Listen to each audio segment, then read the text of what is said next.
All right, next up, we have a brother, Sello. Sello is here in the building. He's a digital marketing guru, branding guru, to come and share his journey and knowledge. Sello uskajaga man. So like a way to turn, yeah, ma uskata fast ota kopeli man. Why is the culture man? They must see you, they must. Sometimes they bring like, I'll just born a good tea state Lebanon. Sello ba, right? He's been doing branding for a very long time. He is a digital marketing guru, branding guru, to come and share how to build brands, how to build your brand, how to take your brand to the next level. Because I mean, you can have a great product, great service, but we don't know about you, right? So how do you build your brand? He's with us in the building. Let's show some love as he comes to the front. Ladies and gentlemen, please put your hands together for Sello. Sello, have a seat, my brother. Have a seat, yeah.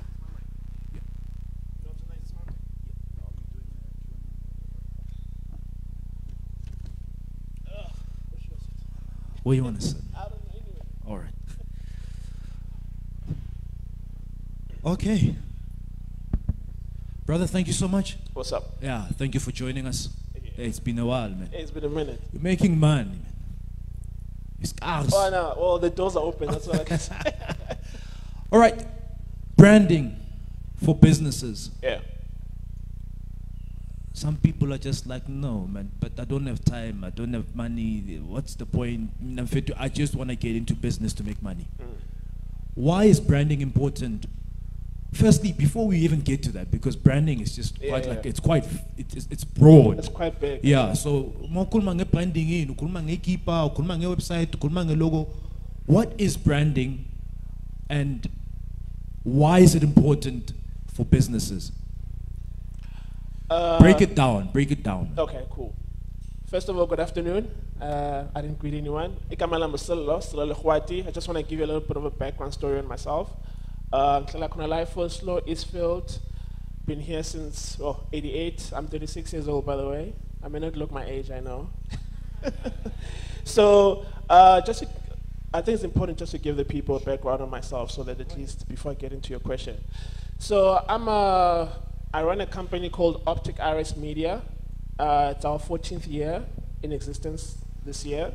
So I started my business in 2008, and first of all, I studied graphic designing and web development at Rosebank College, and I was fortunate enough to graduate after 2 years. So because I was like the top student in my class, I was fortunate that I didn't have to wait for a job when I graduated. So what that means is that there was a company that called our college and said, listen, can you please link us up with your best graphic designer in your class so that we can give them a job once they graduate? So it just so happened that my head lecturer was like, I know a guy. So they gave me the contacts. Following year, 2006, I went for an interview and I got the job. So I was fortunate enough, I didn't go through the thing of staying a class with the diploma or with the qualification, struggling to get work, you know? So I worked for an agency at the time. It was the branding agency. I worked there for like 8 months, then I quit, right?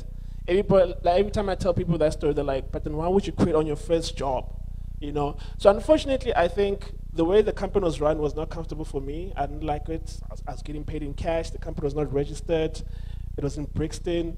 So every time I would earn money, like 3,000 at the time, right? We got it in cash.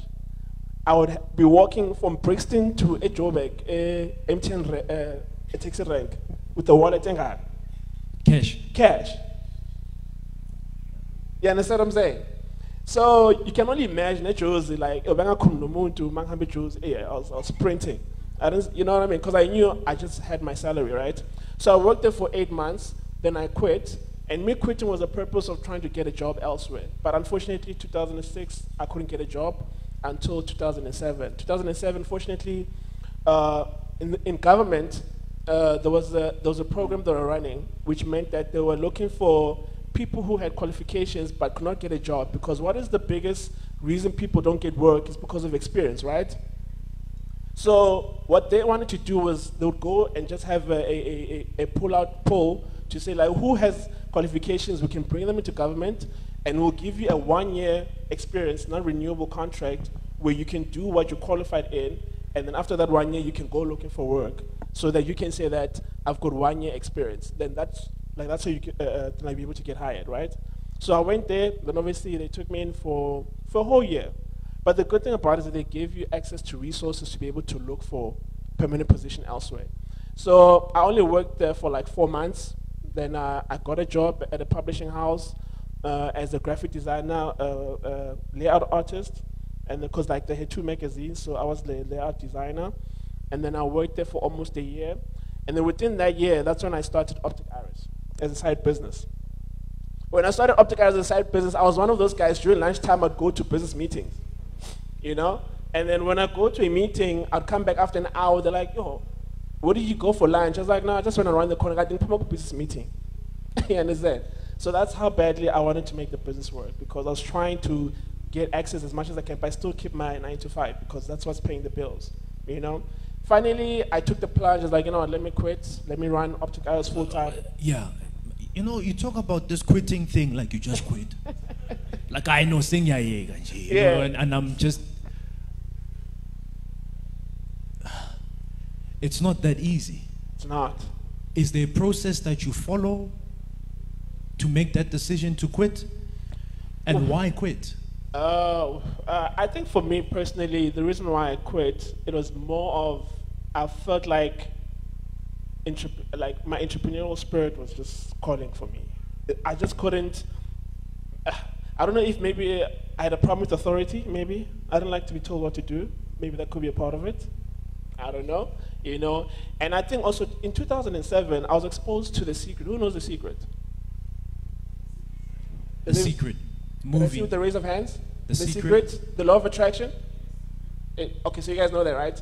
So those who don't know it, it was pretty much a documentary type of slash movie or a book that came out that kind of exposed or informed or created awareness of the law of attraction, you know, that like energy attracts like energy.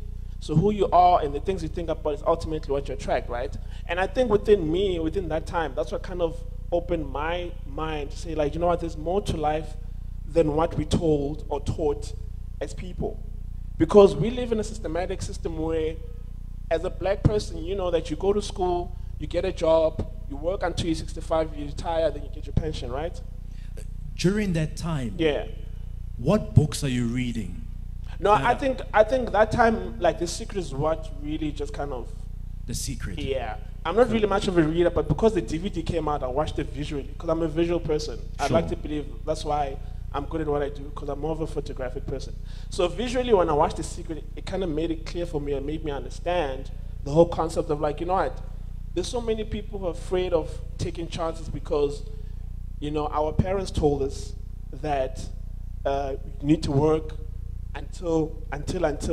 You know, like the first day I told my parents that I was resigning, they were so shocked. They were like, but why? You've got a well-paying job. That's not what we do. That's not what black people do. Most Sebens, you are Sebens, you work until you get old and then you retire, you have a family, you have kids, you do what is expected of you. So when I took that decision, it kind of shook like the Matrix. It was almost like, guys, what's happening? This guy, what is he saying? What is he doing? You understand what I'm saying? So I think because of being able to do that, that's what kind of now gave me even the confidence to quit and be like, you know, let me pursue this thing and see where it goes. Honestly speaking, there was nothing that was guaranteed. It's not like I was guaranteed I was going to be successful or I was guaranteed I was going to make it work. There was nothing outside of me that was saying, you're doing the right thing. So it's more of an internal decision that you need to make. And I'm sure, just quickly, how many people own businesses here? Can I see with the raise of hands? Like, who are running businesses full time? All right, cool. And then who are aspiring entrepreneurs? Who would like to start a business? It's an idea. I haven't started it yet, but I'm thinking about it. Can I see with the raise of hands? Like some of you, like, how sure it's whether illegal or illegal business. Once again, okay. Who own a business? You own a business. Got a business running. It's like you're running. Okay, cool. Cool. And then the other one is aspiration. So I only saw 2 hands for the aspirational part. Okay. So this is what I wanted to see, because I wanted to understand. Like, to see how many people actually took the risk, you know? And I'm sure when you took the risk, there was no guarantees that you're going to make it in that business that you started, because at the end of the day, it's either it was a gut feeling or maybe it was circumstantial, you know? Like, there's a reason you started because, hey, like there's no opportunities, or maybe now recently just went through COVID, so people started a business through COVID because now there's no other options but to do that, you know what I mean? So that's another thing which I'm saying, that at the end of the day, the concept of understanding that, you know, it has to start from you. You know, you don't need outside validation to say, you know what, you're doing the right thing or what. So I went through that through my surroundings. You know, out of everybody around me, I was probably like the only one who was starting a business. But anyway, back to the story. So then I started Optic Iris. So one thing I learned through my journey was that I was good as an employee, right? Probably one of the best, you know, because even when I left work, when I quit, they were like, but why are you quitting? Where are you going? I go into another company. I was like, no, I'm doing my own thing. They're like, you know what? Because you're doing your own thing, can we outsource you? Which means, can you come into the office, do what we paid you for 9 to 5, but you'll invoice us for the hours that you are here. So now, it was a good deal because it meant that I can go to the office, do what I do, and then leave, and then try to pursue the business to grow it, you know? But then 2009 came, and I realized that as much as I was good with business, or I was good at what I know, like as much as I was good as an employee, as a designer, I sucked at being a businessman. I knew nothing about business. You know what I mean? I couldn't understand the fundamentals. And that time I just bought a car through work, you know, under installments. I almost got my car repossessed. I actually experienced getting that call from a white guy. I was like, yo, Sello, if you don't pay what you owe us in a week, you need to come fetch the car. This is in 2009, by the way. You know, so things were just bad. I'm not getting clients. I'm not getting anything. Let's not go too fast, Yeah, because you have many entrepreneurs that then find themselves in that season or during that time where, Yeah. man, you're better, man. Clients, and you know when they say it's not raining, it's pouring. Yeah. If it's then it's family. How are you as an entrepreneur dealing with those challenges? Now that these are finance challenges. Yeah. How are you dealing with them? Hey, it was And what's difficult. your advice to entrepreneurs who may be in that space? You know, you've got clients still to pay, Yeah. you've got salaries still to pay, but hey, man, it's dark. It's rough. Yeah, you get paid. Yeah. How How did you come out of it? Yeah, you need to come out of it. And I think somehow, I always say, like, whenever you lost, you need to go back to the beginning. And the beginning is to ask yourself, what is the reason you actually started the business? You know what I mean? Because somehow, I think you probably got lost along the way. So you lost the reasons why you're doing it, you know, and then you need to now start pushing further to find out how else, what is it that I'm not doing that needs to be done? You know, because sometimes there's things that we know we're supposed to do, but we're not doing. And we're the kind of people that we have this unconscious incompetent theory, which means you don't know that you don't know, if that makes sense. You know what I mean? So I think it's more about now, if you ever find yourself in that situation, you need to now get out of your own head and maybe start going out there and seeing what other people are doing. Network more. You're probably not networking enough. You're not calling enough people. You know, you're not, maybe you're stuck in your own head, you're afraid of speaking to people, because, I mean, sales is like part of it, you know, so maybe you're not just speaking to people, more you can see, and your spirit will always tell you what to do. The problem is that logic kicks in. When logic kicks in, that's what stops you from doing something. Instinctually, you know what you need to do, you know? It's the same thing like when you see a girl, that's why they say there's a 3-second rule. If you don't approach a girl within the 3 seconds, after the 4 or 5 seconds coming, now you start getting to your own head. Like, hey, but what if she's busy? What if she says no?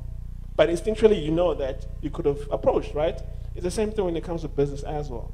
So I would advise you to get out of your own head and now get out of your own space and then see what else is out there for you just to reignite the fire of why you started the business in the first place.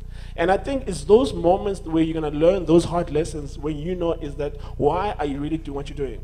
And I believe the hard times need to happen for you to realize that, to ask yourself those questions, because that's what's going to build you as a person. You know, because it's only when, because like we learn from failure as people, we don't learn from success, honestly speaking. You know, so you need to embrace failure, embrace those hard times, embrace that. You know, if something bad is happening, ask yourself, what is this moment teaching me? What is it I need to get out of what's happening right now in this space and time that's happening to me, and how did I attract it? Because once you're able to answer that question, then you kind of now start building a way to find a solution. You know, that's if you are looking for a solution, because there's some people who bury their head in the sand. As soon as things go wrong, you're like, yo, there's nothing I can do, but there's always something you can do. At the end of the day, the only person you can control is yourself. You can't control the external environment.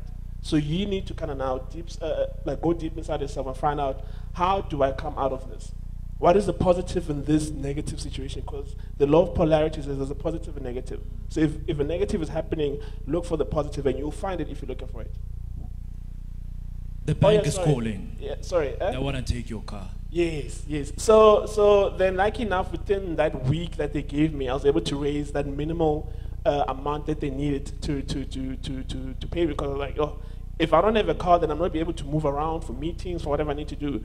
So lucky enough, the following year, which was 2010, there's a colleague I used to work with at the office of the Premier. So she had moved now to the Department of Education. She's like, listen, we're looking for a graphic designer for 6 months who can work with us for 6 months. That's it. We just need you for 6 months. I was like, you know, this is a perfect opportunity just to kind of get back, make some money, and maybe like go back to the drawing plan in terms of, you know, everything. Within that 6 months, I got introduced to a lady who worked at SAP Kickstart. Is anyone familiar with SAP Kickstart? Well, anyway, it's pretty much what she does, but maybe at a bigger scale. So SAP Kickstart. No, but I'm just saying.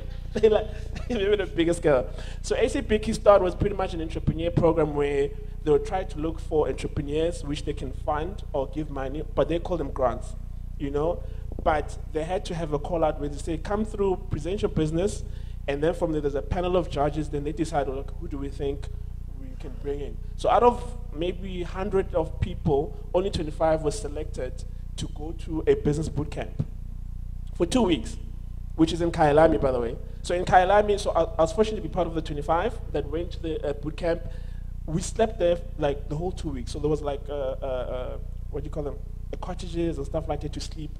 Every day was a business boot camp. We learned financing, we learned networking, we learned marketing, we learned sales, we learned processes, like everything that you would need to know as a business. Sure.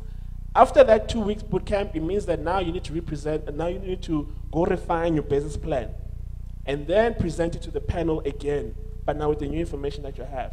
So within that process, I was lucky enough that I was granted 25,000. They gave me 25,000 at that time. Did you have it cash this time? No. It was a grant. It was a grant. So which meant is that if you say you want like machinery or then like machines, you want a car, you need equipment, whatever, go get us those quotes, and hopefully they're equivalent of the money that we gave you. So if you say you want a machine, it costs about 30,000. Your grant is 50. Okay, cool.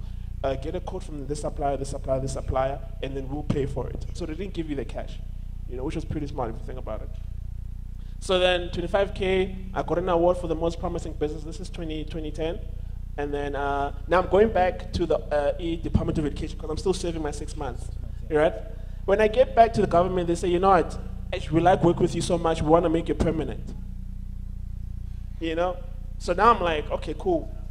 Government employee, benefits, nobody gets fired unless it's obviously, but anyway, and then try again entrepreneurship, right? So the clause in the contract with SAP was that if we give you this grant, it means you need to be in your business full time. So I went to the department of guys, like, guys, I enjoyed working with you guys, but the dream is bigger than comfort, you know? So then I tried again, and then by this time it was much better because now I knew the back end of running a business. So I had a better standing than I was before. And this pretty much, then the rest is history, you know? So I've been able to kind of work with amazing people to grow the brand and to be able to understand what it is that I had to do to kind of exist for 14 years coming to now, you know what I mean? So going back to your question, when it comes to branding, right? Your question was on branding.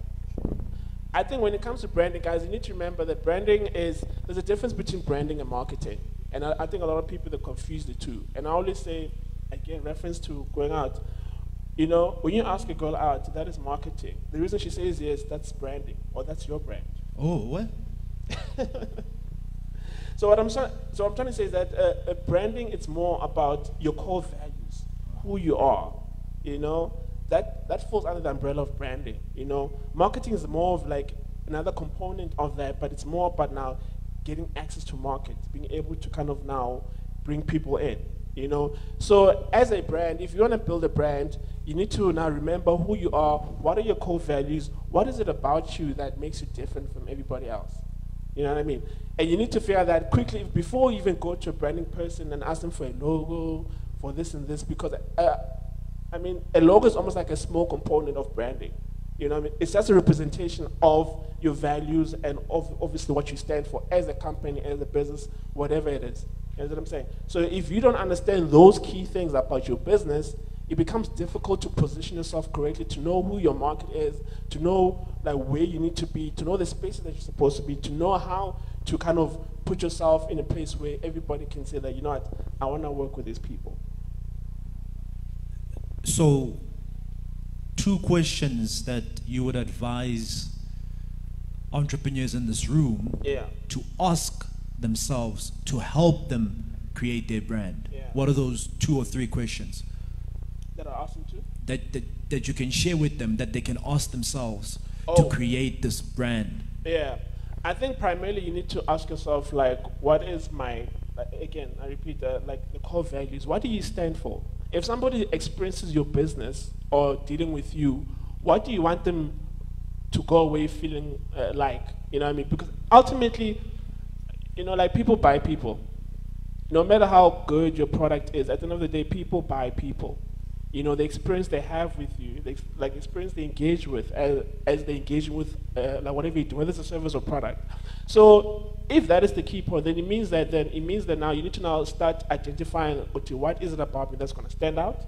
You know, what is it about me that when you walk away? Because at the end of the day, branding is now when people, what do people say about me when I'm not there? What do people say about my brand when I'm not there? You know what I mean?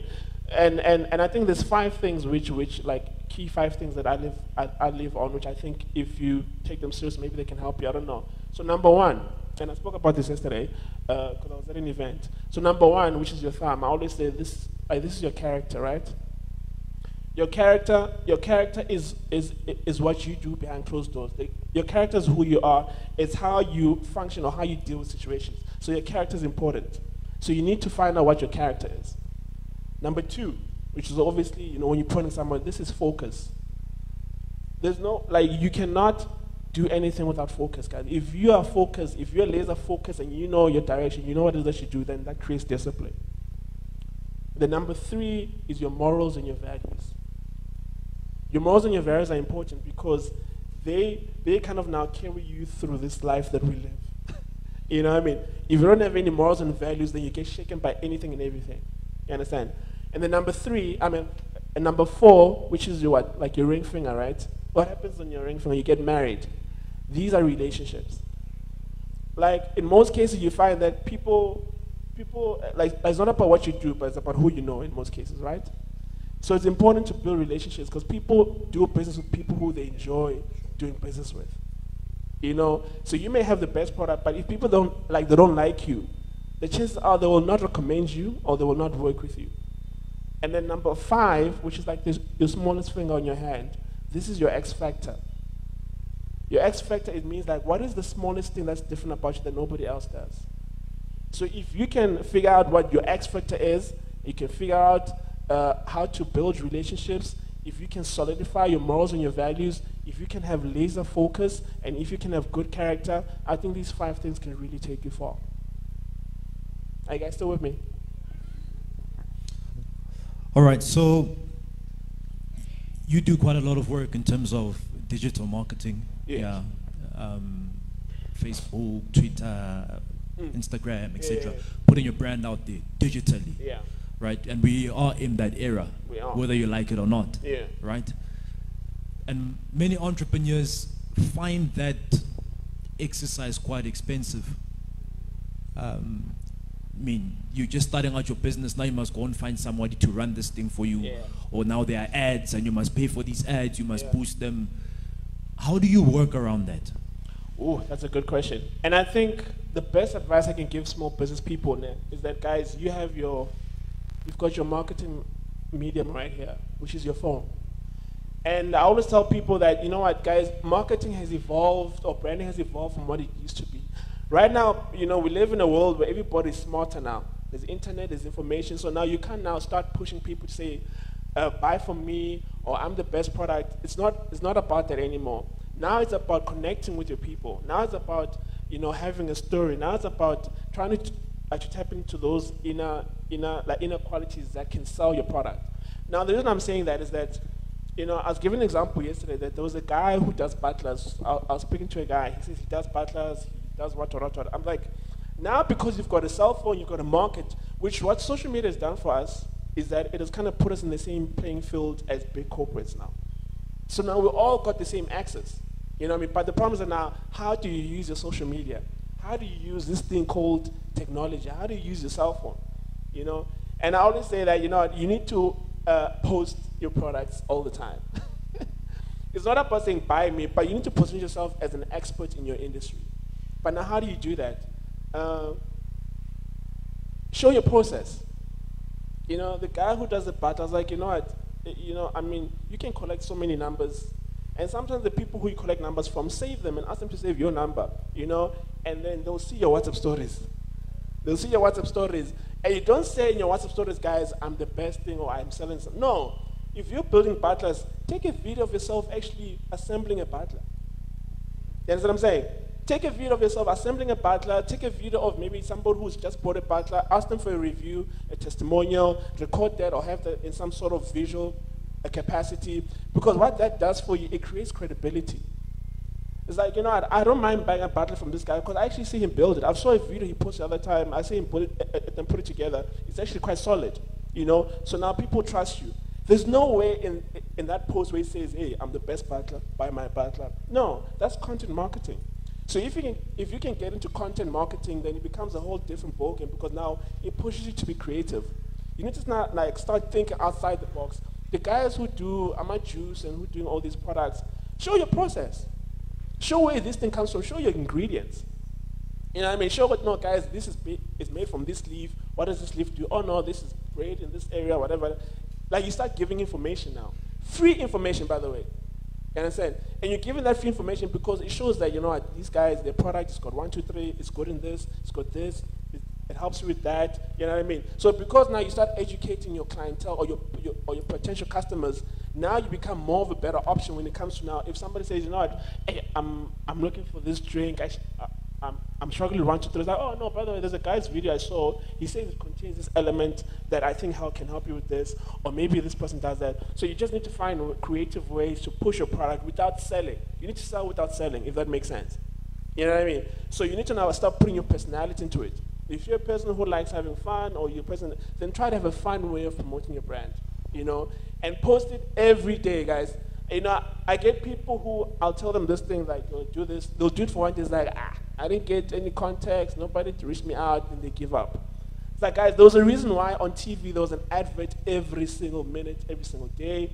Among the generations, there's an advert, in the morning there's an advert, the same. You know why? Because they're trying to get into your head. They're trying to get you to remember, go to, hey, this thing is happening, hey, we exist. You know, you may not know now, but you go, like, you need us.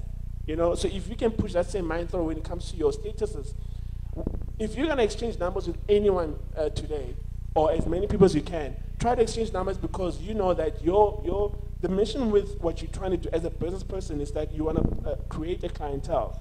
But you don't know who knows who. So I may be posting my product every day. I post what I do. I post testimonials. We did, like, you guys know Narc Music, right? You guys know Narc Music? You had a fight with Casper? We designed his logo. The Narc is such a beautiful thing because now Narc is getting involved in so many things that, you know, he did, like, the partnership with Markhams, he's doing all these other brands. And we're seeing the work that we did, like, when I go to Markhams, because he was a brand ambassador for Markhams, they used his logos there.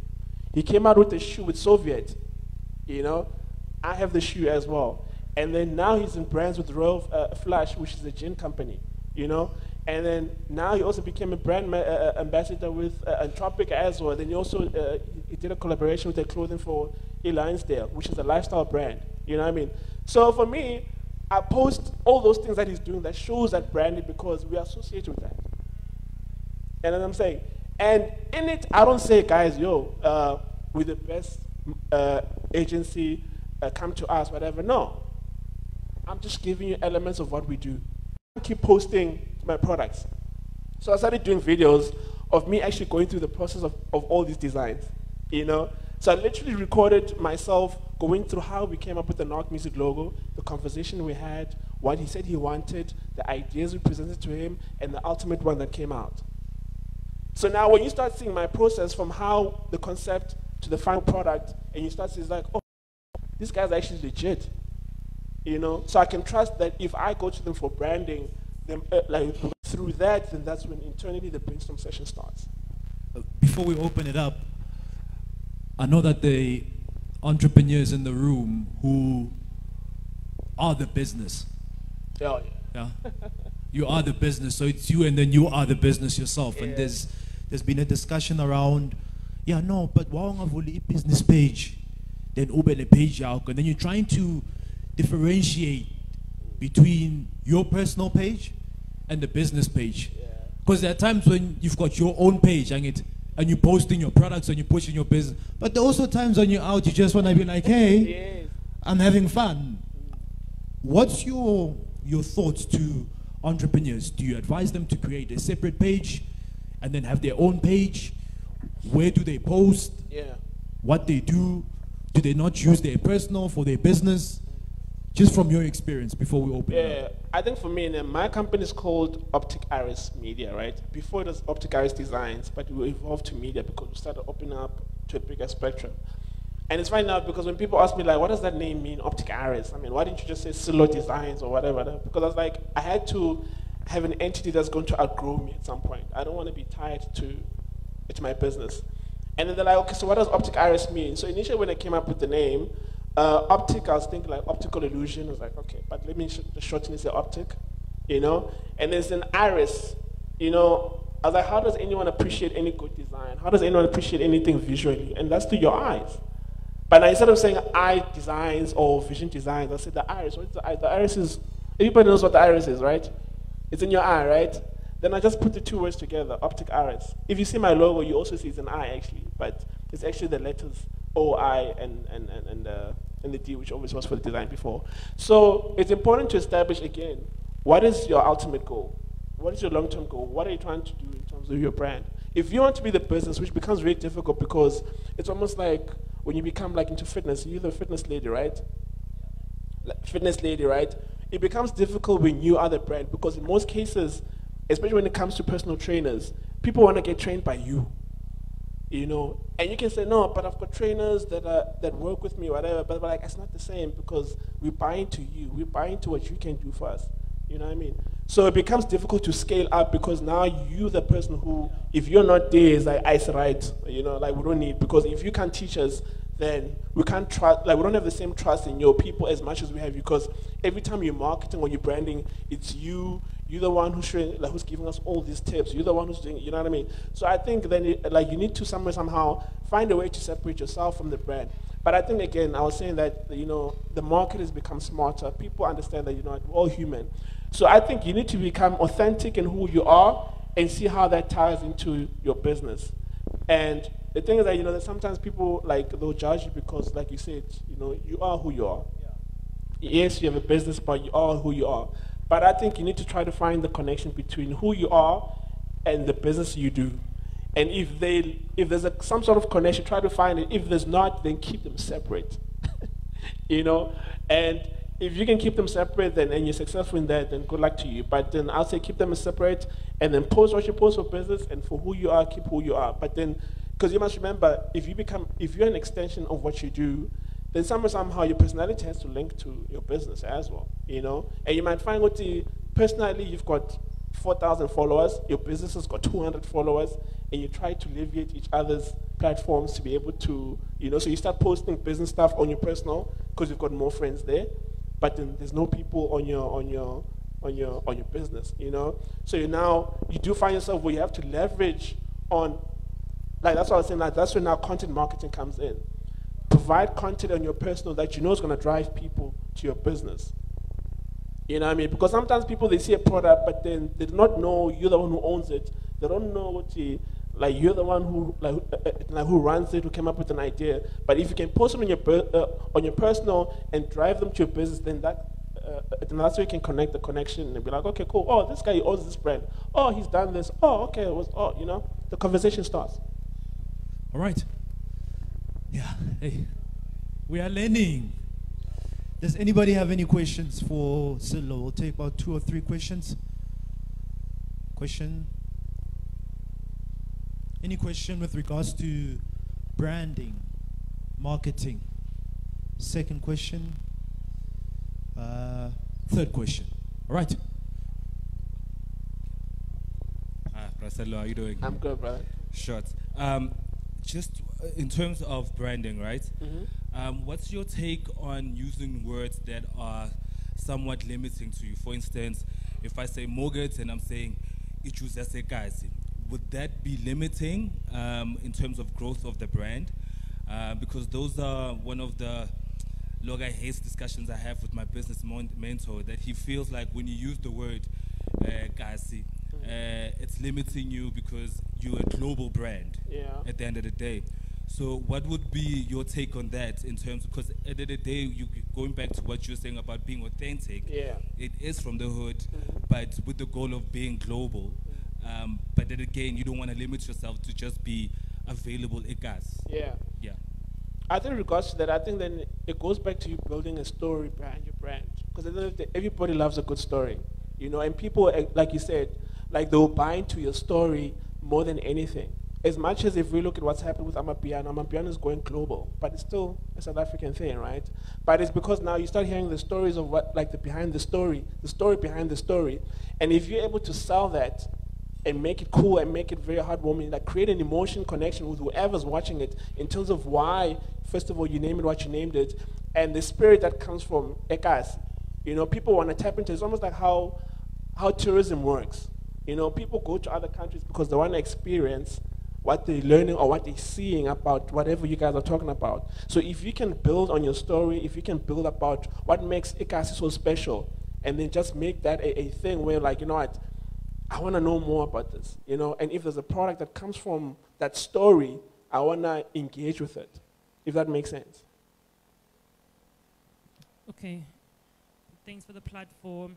This is not actually a question per se, but more probably like an emphasis on what you are saying regarding linking of you as a personal person, because obviously you are a brand, to the organization or the business that you're running in terms of social media platforms.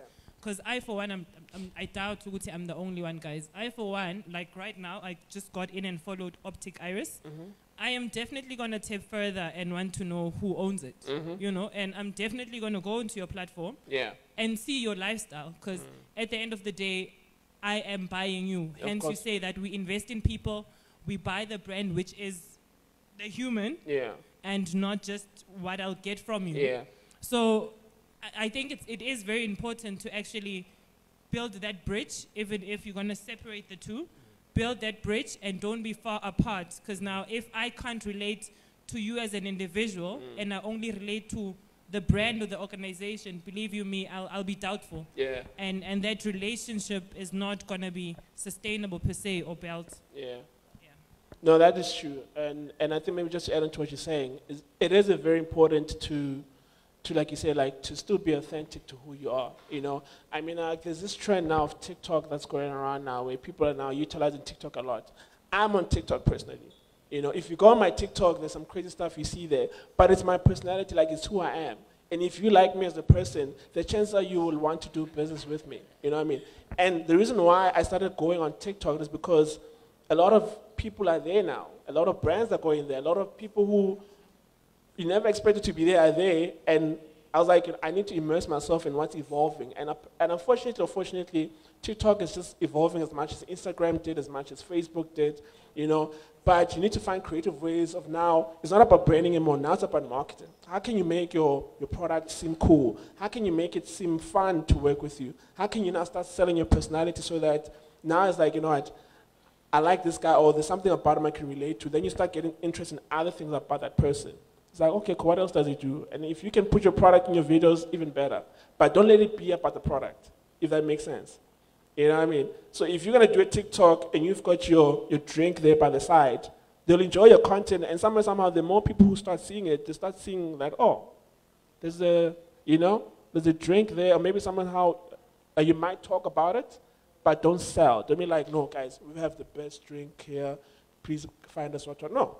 Make it fun. Make it like a commercial.